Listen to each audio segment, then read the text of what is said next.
Good morning, class. You are welcome to the 213.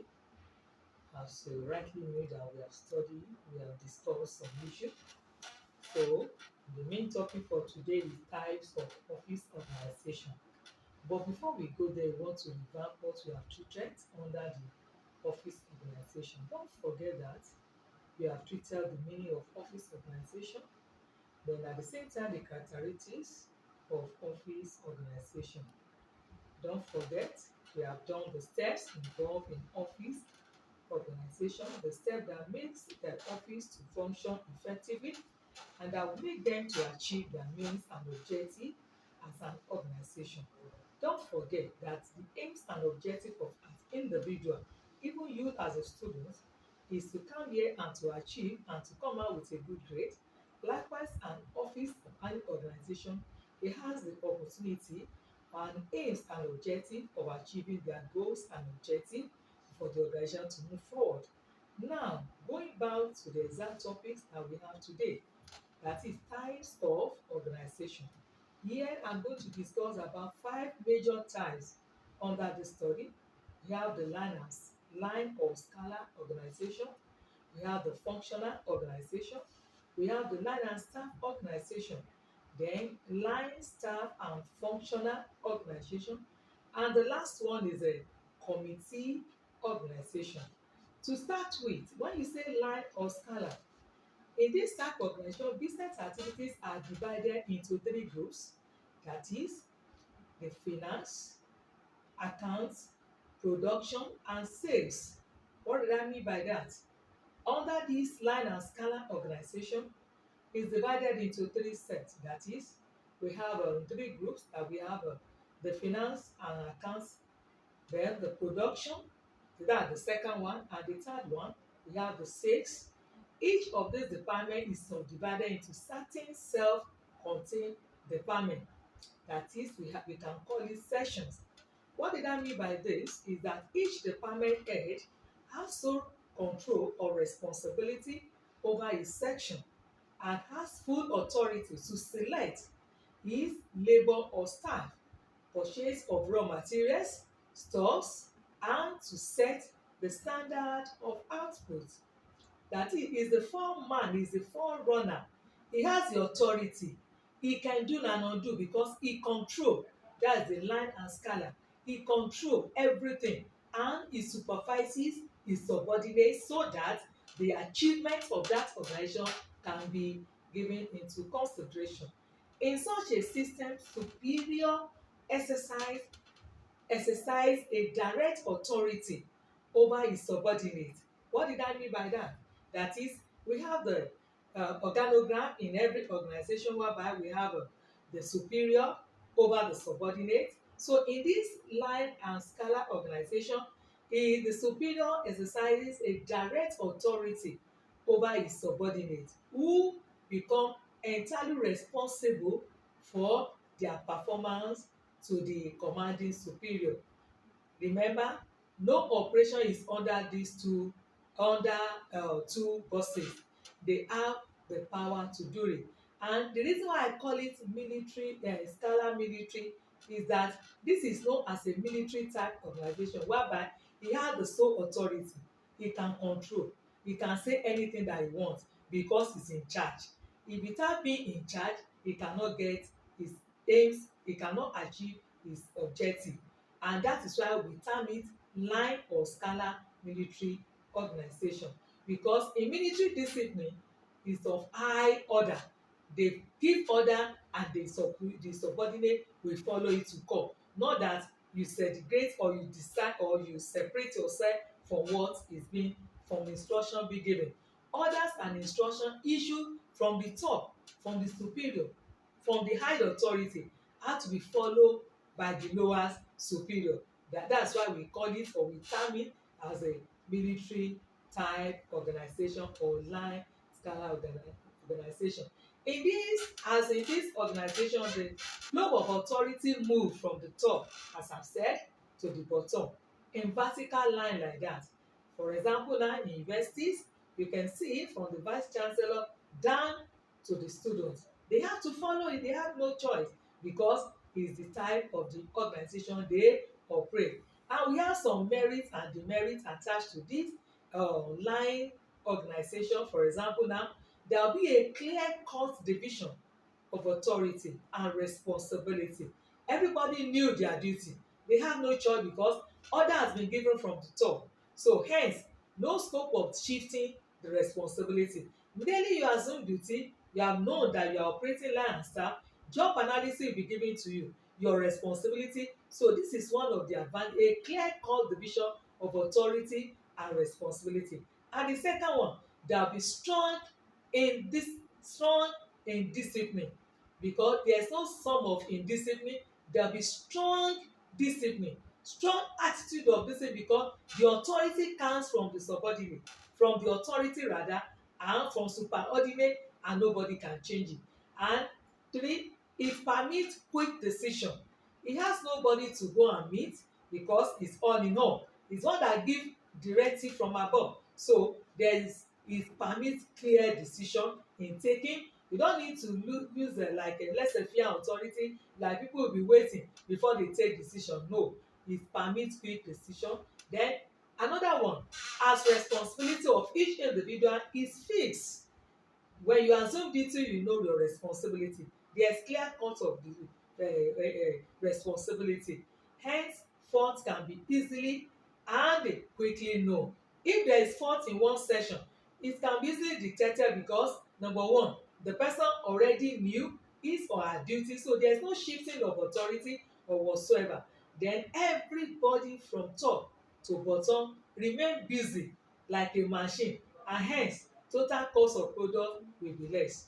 If actually everybody know their area of specialization, the area of duty, so everybody have to remain start and focus and continue their work, and in that wise they will work and busy as machine. Another one, it is simple to understand. You don't need to to look for anybody to explain to you what type of organization are they operating here. It's clear because everybody they follow the organogram to come, and in that way it's very simple to understand. They're flexible and able to extend or contract. Then there's nothing that we have merit that we don't have the merit. In that wise, let's move to about few demerit that's containing this in this lecture. One of the demerit, it requires different departmental heads to be expert in their respective function. Hence, there will be lack of specialization. At the same time, departmental heads are overburdened with various routine jobs because e did not specialize, e did not break down the duty or responsibility. Is all in all. In that way, departmental head has to overburden himself. The job will be cumbersome, will be too busy. As I said in one of the merit that is the work as machine. So another one, certain people become key points and they are loaded maximum with work. That is it. They are busy with monotony of work. They are busy, they work and work like anything round the clock. Then another one, chances of accident, wastage of material and labour are more because of insufficient knowledge of all the work by one person. If a single person is carrying out a job in an organization, automatically that person will not have it will not be loaded with wisdom because it cannot be expert in all. There are certain line of specialization if you go to school or whatever you study, and now assume job in a certain organization and you have been given to supervise in a line. There is the problem because you cannot be expert in all. In that wise, there is no chances of so many things that can happen along the line. Then to just round that line and start up, overburden foreman may not be able to give sufficient time for each job and will cause wastage and error. Now let's go to the second one. We have a functional organization. When we say functional, this type of functional, instead of in is what we can say what an opposite of that line or scalar. Instead of one single person to be all in all, the difficulties in finding all ran qualify in the first one. Man to be forehand in the line organization are overcome with this type of organization, that is in functional organization. This system is advantageous because each supervisor is specialized in a particular field and he attend to one factor in all the department. And what did I mean by that? That is specialized people like chemists, like purchasers, like engineers, like designers are employed, even the doctors are employed under the production superintendent, and everybody is supposed to give his functionalized advice. What did I mean by that? That is, everybody is specialized in his or her own field, is functional, is unlike that of the line that everybody has to give is all in all. No, in this type of organization, expert ideas are welcome, and at the same time the organization is sometimes called tailor organization. This type of organization is sometimes called tailor organization. And what the tailor organization offer, it was for the first time introduced by F.W. Taylor. It says that the well qualified foreman require brain education, that is specialized or technical knowledge that will make the person to function. He has the knowledge of manual, he has the knowledge, he has the strength, he has the tactics, he has the critical thinking skill, and he are honest, their judgment, or common sense and good health. It is belief of the tailor that as everybody, you give idea or in the area of your specialization that make it functional in that type of organization. In that wise, the merit of that one is that due to specialized, quality of work is better, quality of work is being achieved, quality of work is being recorded, because it's a functional, everybody will give his or her own area of expertise in his area of his field.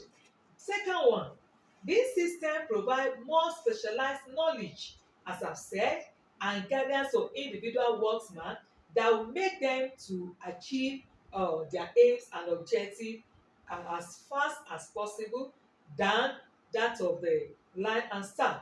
It help mass production by standardization and specialization.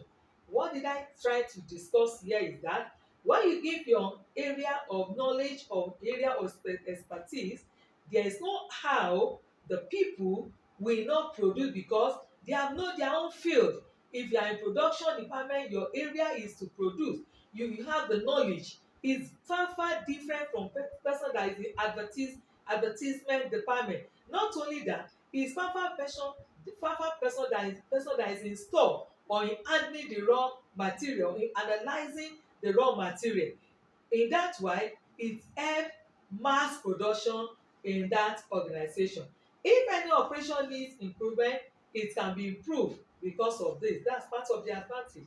And at the same time, considerable expansion of the factory is very possible, because everybody will give their own area of expertise in terms of knowledge, in terms of whatever they need. Not only that, since for every operation expert guider is there, wastage of material will be minimum, which will reduce prime cost. Sure, automatically, if you specialize in your area, there is no need of wastage, because you know the total quality or quantity of what you needed to make your production, rather than we just try, try and log. Well, this is not my area of specialization, but let me just try. Maybe certain number of quantity will be okay for the production. That one is not necessary. Then unnecessary overloading of responsibilities will not be there, since it's your area of, you just face your expertise, and other people will take over the other responsibilities. So in that one, it was in case of line organization that no area of specialized and or expertise, but this unnecessary overloading of responsibility will be reduced to minimum. Then at the same time, no no special knowledge of workers is required, as instruction are supplied by drawing an expert. Your own area of field, you follow it to come.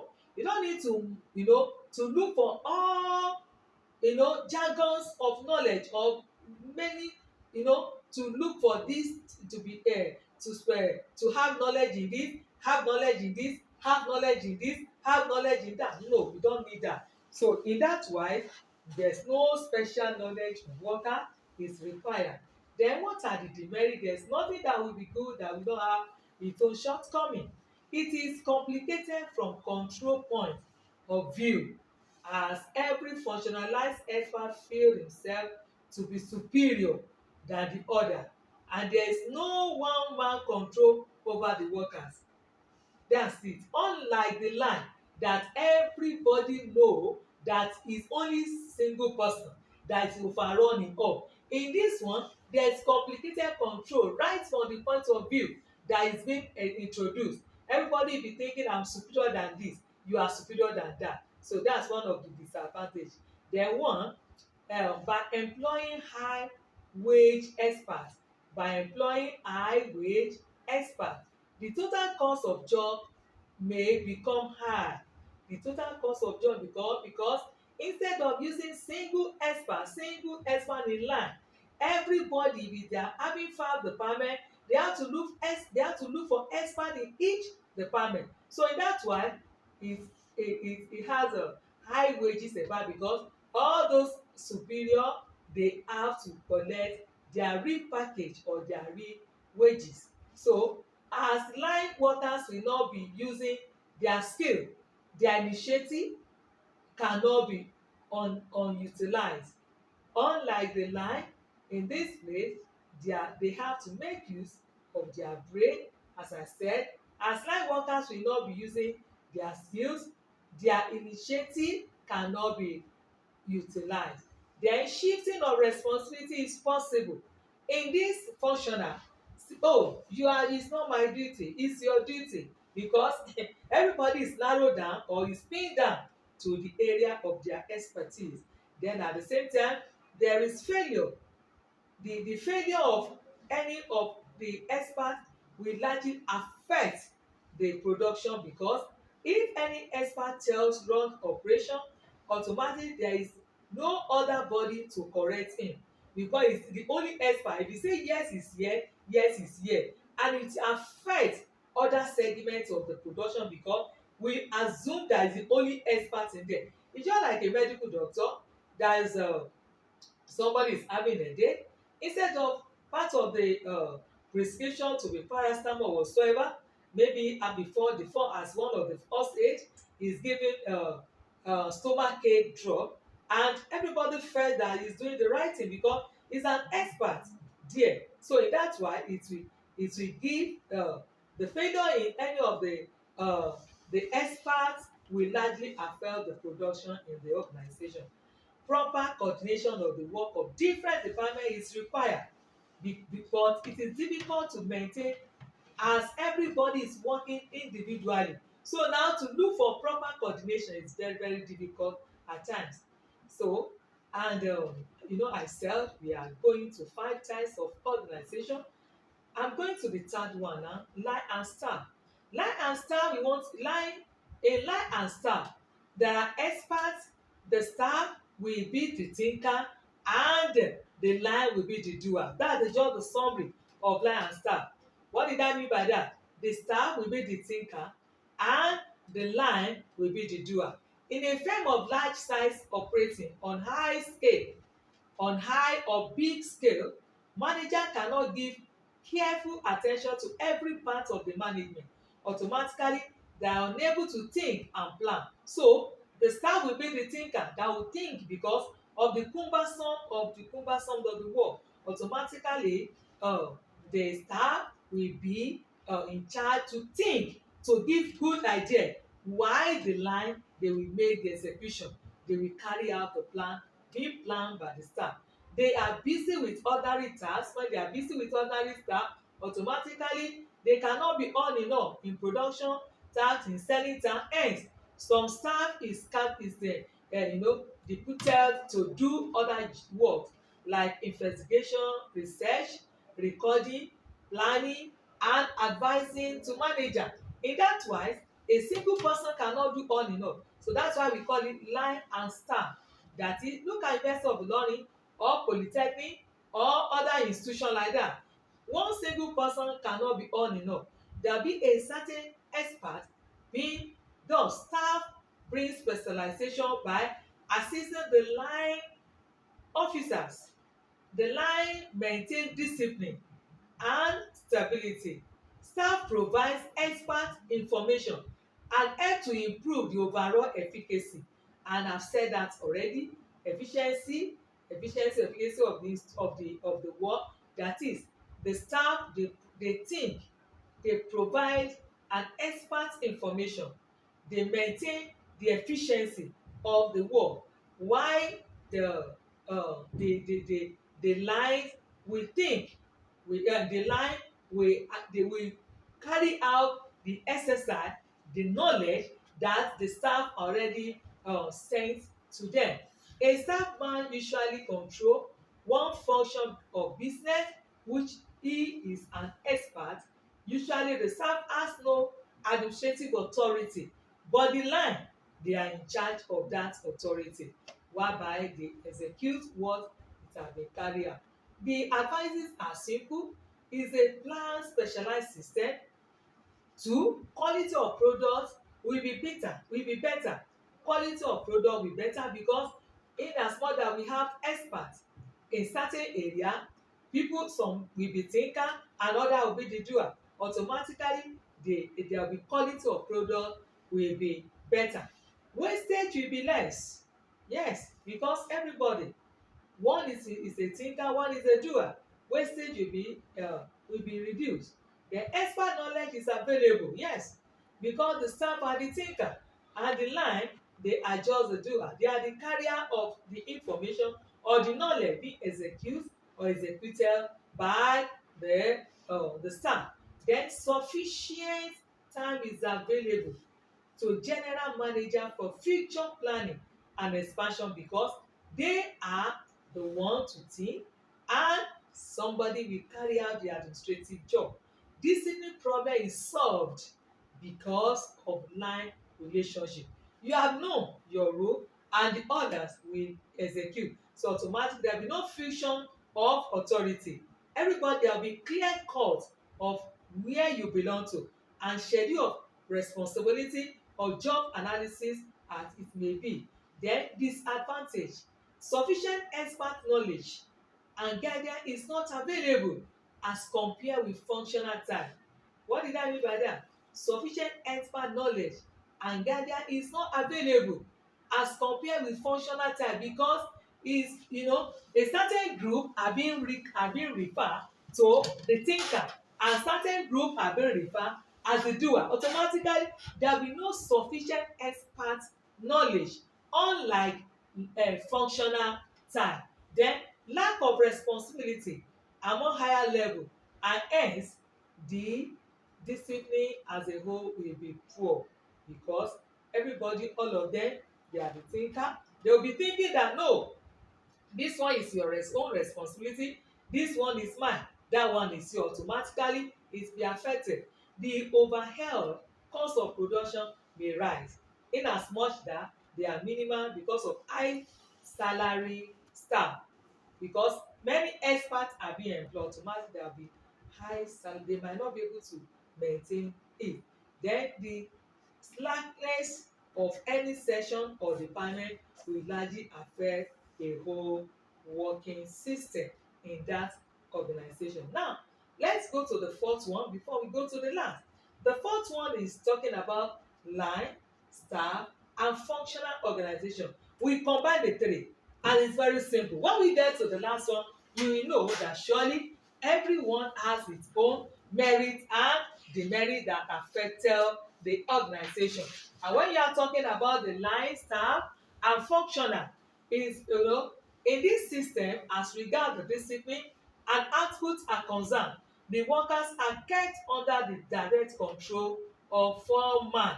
When you look at the complicated marketing system today, especially in this 21st century, you know that surely There is no harm. As regard quality, the inspector will have the proper authority to control the quality, and he can direct, order the workman as in the functional organization. In the staff relationship, there may be research department for the analysis of raw materials, semi-finished and finished products to withstand market competition. I want to give example of this research or analyze of raw materials. We have TUI in Kwara State. We have some of them in Japan. We have in Thailand, as I've said. All these we have, they will analyze. Everybody, they have to check. Oh, this raw material, is it good? That is why combination of authority, coordination, line, staff, and functional. When they combine all the effort of all these three groups, surely they will achieve there will be a cordial relationship, there will be quality production of work. In this way, all the three are combined together.